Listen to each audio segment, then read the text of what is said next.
क्या कभी तुमने यह महसूस किया है कि जिस इंसान को तुम अपनी जिंदगी में सबसे ज्यादा चाहते हो, वही इंसान तुम्हें सबसे ज्यादा हल्का समझने लगता है? तुम उनके सामने होते हो, फिर भी उनकी नजरें कहीं और होती हैं। तुम पूरी कोशिश करते हो, फिर भी तुम्हारी अहमियत धीरे धीरे कम होती जाती है। और सबसे गहरा दर्द तब होता है पर जब तुम्हें यह लगने लगता है कि अब तुम्हारी मौजूदगी से उसे कोई फर्क नहीं पड़ता। ये दर्द बहुत खामोशी से आता है, ना कोई चीख होती है, ना कोई लड़ाई। बस एक दिन अचानक तुम महसूस करते हो कि सामने वाला इंसान बदल गया है। वह बातें कम करता है, सवाल कम पूछता है, प्रतिक्रिया कम देता है और तुम अंदर ही अंदर टूटने लगते हो। तुम सोचते हो, मैंने आखिर क्या गलती कर दी? मैंने इतना बेइंतहा प्यार किया, फिर भी ऐसा सिला क्यों? मैंने कभी उसे नजरअंदाज नहीं किया, फिर भी अब मैं ही अदृश्य क्यों हूं? और यहीं से एक बहुत खतरनाक खेल शुरू होता है। तुम खुद को साबित करने लगते हो, और जितना तुम खुद को साबित करने की कोशिश करते हो, सामने वाला उतना ही तुमसे दूर जाता है। क्योंकि कड़वी सच्चाई यह है कि आकर्षण कोशिशों से नहीं बनता। आकर्षण वहां बनता है जहां खोने का डर पैदा होता है। खोने का डर, किसी और से रिप्लेस होने का डर, और यही डर ईर्ष्या, जेलसी की असली जड़ है। लेकिन आज जो मैं तुम्हें बताने वाला हूं, वह कोई सस्ती ट्रिक्स नहीं है। ना ही झूठा नजरअंदाज करना, ना ही इंस्टाग्राम स्टोरी के खेल। ये वो गहरे मनोवैज्ञानिक पैटर्न्स हैं जिन पर इंसान का दिमाग बिना बताए प्रतिक्रिया देता है। और जब ये दिमाग प्रतिक्रिया देता है तो जेलसी अपने आप पैदा होती है।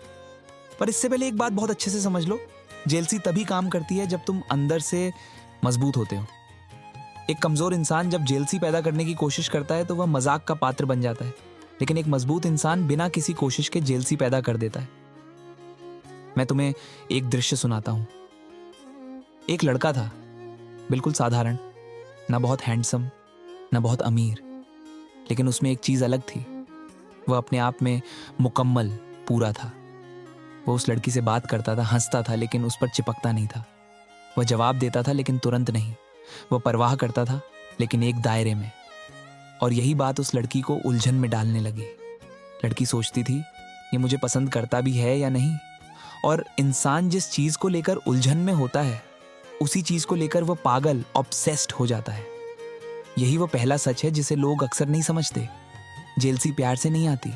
जेलसी अनिश्चितता, अनसर्टेनिटी से आती है। जब सामने वाले को यह साफ नहीं होता कि तुम्हारी जिंदगी में उसकी असली जगह क्या है, तब उसका दिमाग बेचैन होता है। और इसी बेचैनी का नाम जेलसी है। लेकिन यहां यह गलती मत करना कि तुम वो बात करना कम कर दो या बिल्कुल रूखे, कोल्ड बन जाओ। रूखा बनना बहुत आसान है, लेकिन रहस्यमयी बनना मुश्किल। रूखा इंसान बोरिंग लगता है, रहस्यमयी इंसान खतरनाक और दिलचस्प लगता है। और इंसान हमेशा खतरनाक चीज की तरफ आकर्षित होता है। अब ध्यान से सुनो, जेलसी पैदा करने का पहला डार्क रूल। ये रूल ये नहीं है कि तुम किसी और को दिखाओ। पहला रूल ये है कि तुम अपनी जिंदगी को इतना भरा पूरा बनाओ कि उसमें किसी को केंद्र, सेंटर बनने की जगह ही ना बचे। जब तुम किसी इंसान को अपनी दुनिया का केंद्र बना लेते हो, तो तुम खुद साइड कैरेक्टर बन जाते हो। और साइड कैरेक्टर से किसी को जेलसी नहीं होती। तुम्हें लगता है जेलसी तब आएगी जब तुम किसी और से बात करोगे, लेकिन असली जेलसी तब आती है जब सामने वाला ये देखता है कि तुम उनके बिना भी खुश हो। दिखावटी खुश नहीं, बल्कि सच में खुश, क्योंकि तुम्हारी जिंदगी में एक दिशा है। लड़की का दिमाग सवाल पूछता है, अगर यह मेरे बिना भी इतना स्थिर है, तो क्या इसे सच में मेरी जरूरत है? और जैसे ही यह सवाल आता है, जेलसी का बीज पड़ जाता है। अब दूसरा दृश्य समझो। तुम कहीं बैठे हो, तुम फोन में खोए हुए नहीं हो, तुम अपने आसपास देख रहे हो, तुम बिल्कुल शांत हो, कोई बेचैनी नहीं। और वह लड़की तुम्हें देखती है। उसके दिमाग में एक आवाज आती है, ये इंसान इतना शांत क्यों है? शांत इंसान सबसे ज्यादा विचलित करता है, क्योंकि शांति नियंत्रण, कंट्रोल दिखाती है। और नियंत्रण हाई वैल्यू का सबसे बड़ा संकेत है। एक बात साफ समझ लो, जेलसी शब्दों से नहीं आती। जेलसी ऊर्जा, एनर्जी से आती है। तुम क्या बोलते हो? ये कम मायने रखता है। तुम वहां कैसे मौजूद हो? ये ज्यादा मायने रखता है।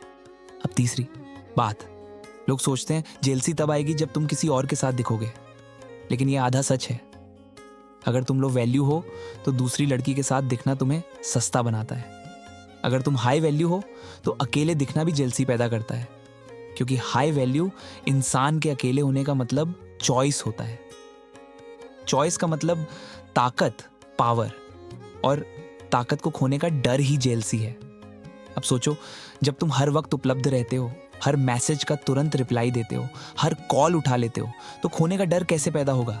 डर तब होता है जब संभावना होती है, संभावना कि तुम किसी और को चुन सकते हो, संभावना कि तुम आगे बढ़ जाओगे, संभावना कि तुम रिप्लेस नहीं हो सकते। अब एक कड़वा सच, जिस इंसान को जेलसी नहीं होती वह तुम्हें गंभीरता से नहीं लेता, और जिस इंसान को जेलसी होती है वह भावनात्मक रूप से निवेशित, इन्वेस्टेड होता है। लेकिन इसका मतलब यह नहीं कि तुम जेलसी का गलत इस्तेमाल करो। गलत इस्तेमाल से आकर्षण मर जाता है, संतुलन से आकर्षण बढ़ता है। अब इस हिस्से का आखिरी भावनात्मक बिंदु, अगर तुम अभी दर्द में हो, अगर तुम्हें लग रहा है कि वह तुम्हें नजरअंदाज कर रही है, अगर तुम्हें लगता है कि तुम अब उसकी प्राथमिकता नहीं रहे, तो खुद को दोष मत दो। तुमने गलत प्यार नहीं किया, तुमने बस गलत जगह खुद को छोटा कर लिया। और इस सीरीज में धीरे धीरे मैं तुम्हें सिखाऊंगा कि कैसे खुद को केंद्र से हटाकर राजा, किंग बनते हैं, कैसे बिना एक शब्द बोले जेलसी पैदा होती है, कैसे सामने वाला खुद तुलना करता है, और कैसे तुम विकल्प, ऑप्शन से निकलकर चुनाव, चॉइस बनते हो। ये सिर्फ शुरुआत है। अभी तुमने जेलसी का सिर्फ दरवाजा देखा है, अंदर का खेल अभी बाकी है। अगर तुम यहां तक सुन रहे हो तो इसका मतलब तुम तैयार हो। तैयार हो खुद को वापस पाने के लिए, तैयार हो नियंत्रण अपने हाथ में लेने के लिए, तैयार हो उसे यह एहसास दिलाने के लिए कि उसने तुम्हें हल्के में लेने की गलती की थी। अगले हिस्से में हम उस मनोवैज्ञानिक स्विच की बात करेंगे जिसके बाद सामने वाला तुम्हारी मौजूदगी को मिस करता है बिना तुम्हारे कुछ किए। एक बात जो बहुत कम लोग समझते हैं वो ये है कि इंसान किसी को तभी मिस करता है जब उसका दिमाग अपनी रटी रटाई रूटीन से टूटता है। अगर तुम हर दिन एक जैसे हो, हर समय उपलब्ध हो, हर प्रतिक्रिया अनुमानित, प्रेडिक्टेबल है, तो तुम्हारी वैल्यू धीरे धीरे बैकग्राउंड शोर बनकर रह जाती है। अब इसे ध्यान से सुनो, मिस करना कोई भावनात्मक प्रतिक्रिया नहीं है, मिस करना एक मनोवैज्ञानिक अंतराल, जीपीओ पे है। और यह गैप तब बनता है जब सामने वाला तुम्हारी मौजूदगी का आदी हो चुका हो और अचानक उसकी यह निश्चितता टूट जाए। लेकिन यहां सबसे बड़ी गलती लोग ये करते हैं कि वह अचानक गायब हो जाते हैं, पूरी तरह अदृश्य, ना मैसेज ना रिप्लाई। ये तरीका कमजोर लोगों के लिए काम नहीं करता, क्योंकि गायब होने से पहले तुम्हारी कुछ वैल्यू होनी चाहिए। अगर तुम्हारी मौजूदगी कभी भारी थी ही नहीं तो तुम्हारी गैर मौजूदगी भारी कैसे होगी? इसलिए जेलसी का दूसरा डार्क रूल ये है, पहले अपनी प्रेजेंस बनाओ, फिर अनिश्चितता, अनप्रेडिक्टेबिलिटी। प्रेजेंस का मतलब यह नहीं कि तुम 24 घंटे उपलब्ध रहो। प्रेजेंस का मतलब है कि जब तुम वहां होते हो तो तुम्हें महसूस किया जाता है। तुम बोलते कम हो, लेकिन जो बोलते हो उसमें स्पष्टता होती है। तुम प्रतिक्रिया नहीं देते, तुम निरीक्षण, ऑब्जर्व करते हो। तुम हर बात पर हाँ में हाँ नहीं मिलाते, और यही चीज सामने वाले के दिमाग में घर्षण, फ्रिक्शन पैदा करती है, और घर्षण ही आकर्षण की शुरुआत होती है। अब एक छोटा सा सीन समझो, तुम बात कर रहे हो, वह कुछ कहती है जो तुम्हें पसंद नहीं आता। पहले तुम समझौता कर लेते थे, अब तुम शांत रहते हो, ना लड़ते हो, ना सफाई देते हो। तुम बस कहते हो ठीक है, और बातचीत आगे बढ़ जाती है। उसके दिमाग में सवाल उठता है, ये रिएक्ट क्यों नहीं कर रहा? याद रखो, भावनात्मक प्रतिक्रिया कंट्रोल खोने का सिग्नल होता है, और कंट्रोल खोने वाला इंसान कभी कभी जेलसी पैदा नहीं कर सकता। अब तीसरी मनोवैज्ञानिक शिफ्ट, लोग सोचते हैं जेलसी तब आती है जब ध्यान, अटेंशन किसी और को मिले। असल में जेलसी तब आती है जब ध्यान मिलने का स्रोत अनिश्चित हो जाए। अगर तुम्हारा ध्यान एक स्विच की तरह है, कभी पूरी तरह चालू, कभी बंद, तो सामने वाला मानसिक रूप से अस्थिर महसूस करता है, और यही अस्थिरता जुनून, ऑब्सेशन की मां होती है। लेकिन ध्यान रखना, ये स्विच नेचुरल होना चाहिए, बनावटी नहीं। तुम बिजी हो, ये दिखाना नहीं है। तुम बिजी हो, ये जीना है। जब तुम्हारी जिंदगी में सच में कोई लक्ष्य होता है तो रिप्लाई अपने आप लेट हो जाते हैं, कॉल्स मिस हो जाती हैं, मौजूदगी सीमित हो जाती है, और यही प्राकृतिक सीमा जेलसी को जन्म देती है। अब एक क्रूर सच, जिस इंसान की जिंदगी में कोई दिशा नहीं होती वह रिश्ते को ही अपनी दिशा बना लेता है। और जब रिश्ता ही तुम्हारी पूरी दुनिया बन जाता है तो सामने वाला तुम्हें हल्के में लेने लगता है। जेलसी हमेशा उस इंसान से होती है जिसके पास एक दिशा, डायरेक्शन हो। अब एक सूक्ष्म चाल, सटल मूव समझो। जब वो पूछे क्या कर रहे हो, तो पहले की तरह लंबा चौड़ा स्पष्टीकरण मत दो, ना ही ड्रामेटिक बनो। बस कहो कुछ जरूरी काम था। यह जरूरी शब्द दिमाग में वैल्यू पैदा करता है, क्योंकि जरूरी चीजें सीमित होती हैं और असीमित चीजों की कोई कीमत नहीं होती। अब एक और गहरा पॉइंट, जेलसी तुलना कंपैरिजन से पैदा होती है। लेकिन तुलना तब होती है जब सामने वाला असुरक्षित महसूस करे, और असुरक्षा तब आती है जब तुम खुद को बेहतर नहीं बल्कि स्थिर दिखाते हो। बेहतर दिखना अहंकार को छेड़ता है, स्थिर दिखना डर पैदा करता है, और डर ज्यादा ताकतवर होता है।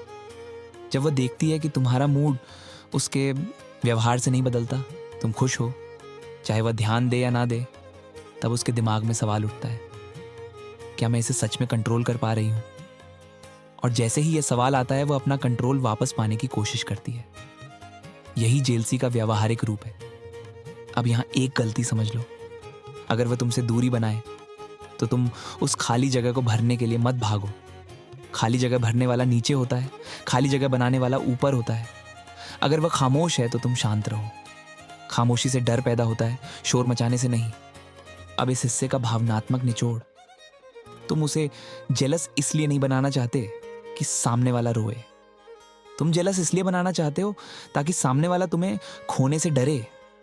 और डर तब आता है जब इंसान देखता है कि उसकी वैल्यू अब केंद्र में नहीं है। तुम किसी को जलाने के लिए नहीं बदल रहे, तुम खुद को वापस पाने के लिए बदल रहे हो। और जब तुम खुद को वापस लेते हो तो सामने वाला अपने आप जलने लगता है। मैं तुम्हें वो खामोश संकेत, साइलेंट सिग्नल्स बताऊंगा जो बिना किसी तीसरे इंसान के जेलसी ट्रिगर करते हैं। वो सिग्नल्स जो सामने वाले को मजबूर कर देते हैं खुद तुलना करने के लिए, बिना तुम्हारे एक शब्द बोले। एक बात जो बाहर से दिखती नहीं लेकिन अंदर बहुत तेज काम करती है, वह है सिग्नल्स। इंसान जो सुनता है वह भूल जाता है, लेकिन जो महसूस करता है वह अंदर अटक जाता है। जेलसी शब्दों से नहीं, संकेतों से पैदा होती है। और सबसे खतरनाक संकेत वो होते हैं जो समझाए, एक्सप्लेन नहीं जाते। अब पहला साइलेंट सिग्नल समझो। जब तुम अपने भावनात्मक उतार चढ़ाव, हाइज एंड लोज शेयर करना बंद कर देते हो। पहले तुम हर बात बताते थे, हर तनाव, हर टेंशन, हर छोटी खुशी। अब नहीं, तुम मुस्कुराते हो लेकिन वजह नहीं बताते। तुम शांत रहते हो लेकिन कारण नहीं बताते। और यही खामोशी सामने वाले के दिमाग में सवाल भर देती है, क्योंकि इंसान सबसे ज्यादा उसी चीज से डरता है जिसकी जानकारी उसके पास नहीं होती। अब दूसरा सिग्नल, तुम वैलिडेशन मांगना बंद कर देते हो। पहले तुम पूछते थे, मैं ठीक लग रहा हूं या नहीं, तुम्हें यह अच्छा लगा या नहीं। अब नहीं, अब तुम खुद फैसले लेते हो। और जब इंसान खुद फैसले लेने लगता है तो सामने वाले को अपनी अहमियत कम लगने लगती है। और अहमियत कम लगना ही जेलसी की शुरुआत होती है। अब एक छोटा सा दृश्य, वो कुछ प्लान कैंसिल करती है। पहले तुम निराश होते थे, अब तुम बस कहते हो ठीक है, ना कोई शिकायत, ना कोई सवाल। तुम अपना प्लान बदल लेते हो। उसके दिमाग में विचार आता है, ये इतनी आसानी से आगे कैसे बढ़ गया। यही विचार धीरे धीरे जेलसी बनता है। अब तीसरा सिग्नल, तुम भावनात्मक रूप से अनुमानित, प्रेडिक्टेबल नहीं रहते। इसका मतलब यह नहीं कि तुम बदतमीज हो जाओ, इसका मतलब यह है कि तुम्हारी प्रतिक्रियाएं एक जैसी नहीं होती। कभी तुम मजाक करते हो, कभी गंभीर रहते हो, कभी शांत रहते हो। यह अनिश्चितता, रैंडमनेस दिमाग को थका देती है, और थका हुआ दिमाग लगाव, अटैचमेंट बना लेता है। अब चौथा सिग्नल, तुम अपनी जिंदगी की छोटी जीतों को सेलिब्रेट करना शुरू करते हो, लेकिन चुपचाप, ना कोई दिखावा, ना कोई सफाई, बस एक शांत खुशी। शांत खुशी सबसे ज्यादा विचलित करती है, क्योंकि यह सुरक्षा, सिक्योरिटी दिखाती है, और सुरक्षित इंसान सबसे बड़ा खतरा होता है। अब पांचवा सिग्नल, तुम तुलना, कंपैरिजन से बाहर निकल जाते हो। अगर वह किसी और का नाम ले, तुम जेलस नहीं होते, तुम तटस्थ, न्यूट्रल रहते हो। जेलस होकर रिएक्ट करना कमजोरी दिखाता है, न्यूट्रल रहना ताकत दिखाता है, और ताकत हमेशा जेलसी पैदा करती है। अब एक क्रूर सच, जिस इंसान को तुम खो नहीं सकते, उससे कभी जेलसी नहीं होती। लेकिन जिस इंसान के पास विकल्प हों और वह फिर भी शांत रहे, उससे डर लगता है। अब छठा सिग्नल, तुम उसकी स्वीकृति, अप्रूवल से अपना मूड नहीं जोड़ते। अगर वह खुश है, तुम ठीक हो। अगर वह दूर है, तुम फिर भी ठीक हो। यह निरंतरता, कंसिस्टेंसी, उसके दिमाग में असुरक्षा पैदा करती है, क्योंकि वह देखती है कि वह तुम्हारे जज्बातों को कंट्रोल नहीं कर पा रही। कंट्रोल खोना जेलसी को जन्म देता है। अब सातवां सिग्नल, तुम अपनी सीमाएं, बाउंड्रीज बहुत नरमी से दिखाते हो। ना कोई लेक्चर, ना कोई चेतावनी, बस एक्शन। अगर कोई चीज तुम्हें पसंद नहीं, तुम खुद को उस स्थिति से हटा लेते हो। सीमाएं बिना शोर मचाए सबसे तेज संदेश देती हैं। अब इस हिस्से का भावनात्मक बिंदु, तुम किसी को जेलस बनाने की कोशिश नहीं कर रहे, तुम खुद को मानसिक रूप से अपग्रेड कर रहे हो। जेलसी बस एक साइड इफेक्ट है। जब तुम तरक्की, ग्रो करते हो, तो कुछ लोग अपने आप असुरक्षित हो जाते हैं, और असुरक्षा ही जेलसी है। पार्ट 2 में मैं तुम्हें वो गलतियां बताऊंगा जो लोग जेलसी क्रिएट करते वक्त करते हैं और अपनी सारी वैल्यू खत्म कर देते हैं। वो गलतियां जो अगर एक बार हो जाएं तो आकर्षण वापस नहीं आता। अगर पार्ट 2 चाहिए तो इस वीडियो पर 40 लाइक करवा दो या चैनल को सब्सक्राइब कर दो। ये हिस्सा सबसे खतरनाक है, क्योंकि यहां वही बातें हैं जो लोग समझ नहीं पाते और यहीं अपनी सारी वैल्यू जला देते हैं। अब तक तुमने सीखा कि जेलसी कैसे पैदा होती है, लेकिन अब यह समझना और भी जरूरी है कि जेलसी कैसे खत्म हो जाती है, क्योंकि ज्यादातर लोग सही दिशा में 2 कदम चलते हैं और तीसरे कदम पर खुद ही सब खत्म कर देते हैं। पहली सबसे बड़ी गलती, ओवर एक्टिंग। तुम थोड़ा दूर हुए, सामने वाले ने नोटिस किया और तुम्हें लगा अब तो गेम चल पड़ा। फिर तुम जरूरत से ज्यादा रूखे, कोल्ड बन गए। रिप्लाई जानबूझकर देर से देने लगे, झूठी व्यस्तता दिखाने लगे। यहीं आकर्षण गिरना शुरू हो जाता है, क्योंकि जेलसी बहुत सूक्ष्म, सटल होती है। ये जोर जबरदस्ती से नहीं आती। जब कोशिश दिखने लगती है तो जादू मर जाता है। याद रखो, जेलसी तब तक ताकतवर है जब तक वह नेचुरल लगे। दूसरी गलती, तीसरे इंसान का नाम बार बार लेना। लोग सोचते हैं कि किसी और का जिक्र करने से जेलसी बढ़ेगी, लेकिन बार बार नाम लेना तुम्हारी असुरक्षा, इनसिक्योरिटी दिखाता है। असुरक्षित इंसान जेलसी पैदा नहीं करता। असुरक्षित इंसान खुद जेलस दिखता है। अगर तुम्हारी जिंदगी में सच में विकल्प है तो उन्हें बोलकर बताने की जरूरत नहीं होती। खामोशी ही सबसे बड़ा दिखावा, फ्लेक्स है। तीसरी गलती, प्रतिक्रिया, रिएक्शन की उम्मीद करना। तुम कुछ बदलाव करते हो और सामने वाले के रिस्पांस को स्कैन करने लगते हो। उसने देखा या नहीं, उसने नोटिस किया या नहीं, उसने पूछा या नहीं। जैसे ही तुम प्रतिक्रिया की उम्मीद करते हो, तुम मानसिक रूप से नीचे आ जाते हो। जेलसी तब काम करती है जब सामने वाला तुम्हारा पीछा चेज करे, ना कि जब तुम उसे ऑब्जर्व करो। चौथी गलती, सफाई, एक्सप्लेनेशन देना। तुम लेट रिप्लाई करते हो और फिर सफाई देने लगते हो। काम में बिजी था, फोन साइलेंट पर था, मीटिंग थी। सफाई देना कम वैल्यू होने का सबसे साफ संकेत है। हाई वैल्यू इंसान सफाई नहीं देता, वह बस मौजूद रहता है। पांचवी गलती, मूड स्विंग दिखाना। आज शांत, कल गुस्से में, परसों नीडी। भावनात्मक अस्थिरता, रहस्य, मिस्ट्री नहीं होती। वह कंफ्यूजन पैदा करती है, और कंफ्यूजन आकर्षण नहीं, दूरी लाती है। जेलसी एक स्थिर व्यक्तित्व, स्टेबल फ्रेम से आती है। छठी गलती, अचानक अनादर, सडन डिसरिस्पेक्ट। कुछ लोग कोल्ड बनने के चक्कर में बदतमीज हो जाते हैं। छोटे रिप्लाई, रूखा लहजा, इज्जत गिरते ही खेल खत्म। जेलसी सम्मान के ऊपर खड़ी होती है, अनादर पर नहीं। अब एक गहरा एहसास, रियलाइजेशन। जेलसी कंट्रोल का खेल नहीं है। जेलसी तुम्हारे आत्मसम्मान, सेल्फ वर्थ का प्रतिबिंब है। अगर तुम्हारा आत्मसम्मान डगमगाया हुआ है तो तुम्हारी जेलसी की चालें जहरीली, टॉक्सिक बन जाएंगी।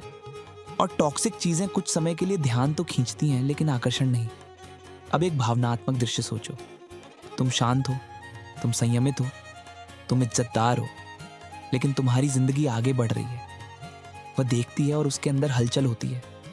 लेकिन अगर तुम ध्यान पाने के लिए कोई चाल चल रहे हो तो उसे अंदर से पता चल जाता है। अंतर्ज्ञान, इंट्यूशन बहुत तेज होता है।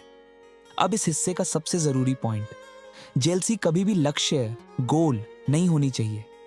लक्ष्य होना चाहिए खुद का उत्थान, सेल्फ एलिवेशन। जेलसी अपने आप आएगी, जब तुम केंद्र में खुद को रखोगे, जब तुम्हारी खुशी स्वतंत्र होगी, जब तुम्हारी पहचान रिश्ते से बड़ी होगी। अब आखिरी भावनात्मक धक्का इस हिस्से का, अगर तुम अभी भी ये सोच रहे हो कि कैसे उसे जेलस बनाऊं, तो तुम अभी भी बाहर देख रहे हो, और असली ताकत अपने भीतर देखने से आती है।